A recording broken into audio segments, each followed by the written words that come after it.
औज़ुबिल्लाहिमिनश्शैतानिर्रजीम बिस्मिल्लाहिर्रहमानिर्रहीम। मोहतरम दोस्तों, अस्सलामु अलैकुम वरहमतुल्लाहि वबरकातुहू। आपका अपना चैनल अमलियात फॉर ऑल और हम कहते हैं आपको खुशामदीद। दोस्तों, आज एक छोटा सा तिलिस्म लेकर आपकी खिदमत में हाज़िर हुआ हूँ। बिल्कुल छोटा सा है और इसको आपने बनाना है और इसको रेड कलर से बनाना है। तो ये इसकी ख़ास बात है, रेड कलर से बनाना है, इसकी किसी और कलर से आपने नहीं बनाना। ये मोहब्बत का सिफली रस्म है, ख़ास सिफली रस्म है। छोटी सी इसमें लिखाई है, वो आपने करनी है। मैं आपके सामने करूँगा। ये शीन लिखा है मैंने, इसके बाद फिर आप शीन लिखेंगे और उसके बाद फिर आप शीन लिखेंगे, 3 मरतबा लिखा जाएगा। उसके बाद आपने कुछ इबारत लिखनी है।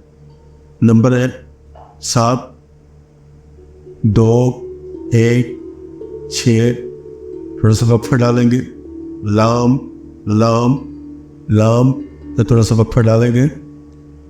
2, 1, 7, 6, ये हो गया।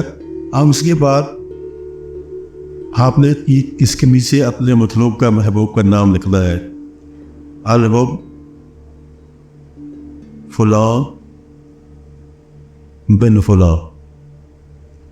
अब इसमें अगर ये खातून है तो आप फुला पे उसका नाम लिखेंगे, फिर बिन की बजाय बिनते लिखेंगे और आगे अगले फुला पे उसकी वालदा का नाम। अगर मर्द है तो पहले फुला पे मर्द का नाम लिखा जाएगा, फिर बिन लिखा जाएगा, फिर अगले फुला पे उसकी वालदा का नाम लिखा जाएगा। ये देखें, मैं आपको दिखा देता हूँ, डिटेल से आप देख लें।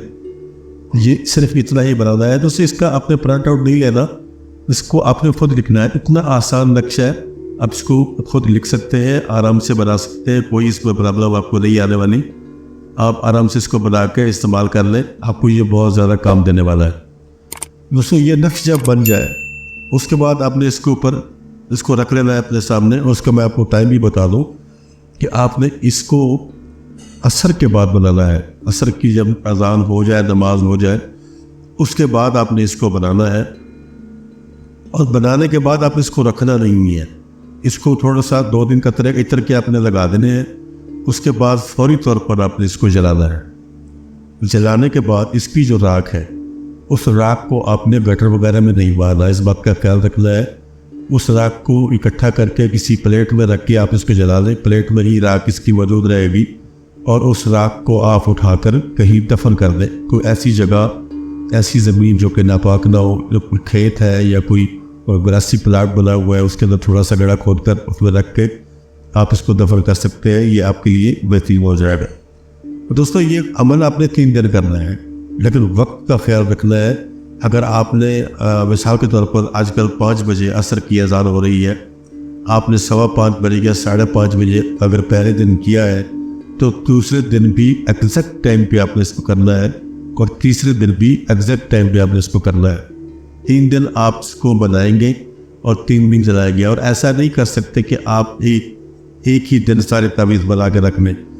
आपने जिस दिन जलाना है उसी दिन पहले इसको बनाना है। उस वक्त उसके बाद फौरी तौर पर इसको खुशबू लगानी है और फौरी तौर पर इसको आपने जला देना है और फौरी तौर पे आपने इसको दफन भी कर देना है। इसके राख को भी आपने नहीं रखना, आपने फौरी तौर पे उसको दफन करना है। और दूसरे दिन दूसरा बनाएंगे, उसको भी दफन करेंगे। तीसरे दिन तीसरा बनाएंगे, जलाने के बाद उसकी राख को भी दफन करेंगे। इस तरह तरीके से आपका ये अमल मुकम्मल हो जाएगा। दोस्तों, आप सोच भी नहीं सकते कि ये अमल कितना पावरफुल है, बहुत ज़्यादा पावरफुल है। ये आपके महबूब के छक्के छुड़ा देने वाला अमल है। दोस्तों, ये थी हमारी आज की छोटी सी वीडियो। आपसे गुजारिश है कि चैनल को सब्सक्राइब करें, वीडियोस पर लाइक करें और वीडियोस को यूट्यूब चैनल पर ही मुकम्मल देखा करें। और साथ ही हमारी छोटी सी वेबसाइट इसी नाम से है, अमलियात फॉर ऑल के नाम से, उसको भी विजिट किया करें, उसको भी देखा करें और उस पर भी हमें कमेंट्स किया करें। दोस्तों, कमेंट्स में आपने मुझे ज़रूर बताना है यूट्यूब चैनल के कमेंट्स में कि आपको किस तरह की वीडियो पसंद है या किस टॉपिक पर आप वीडियो देखना चाहते हैं। मैं इंशाल्लाह कोशिश करूँगा कि आपकी फरमाइश को पूरा किया जा सके। इजाज़त चाहता हूँ, इंशाल्लाह जल्द ही मुलाकात होगी एक दूसरी वीडियो में, एक नई वीडियो में। तब तक के लिए अल्लाह हाफ़िज़।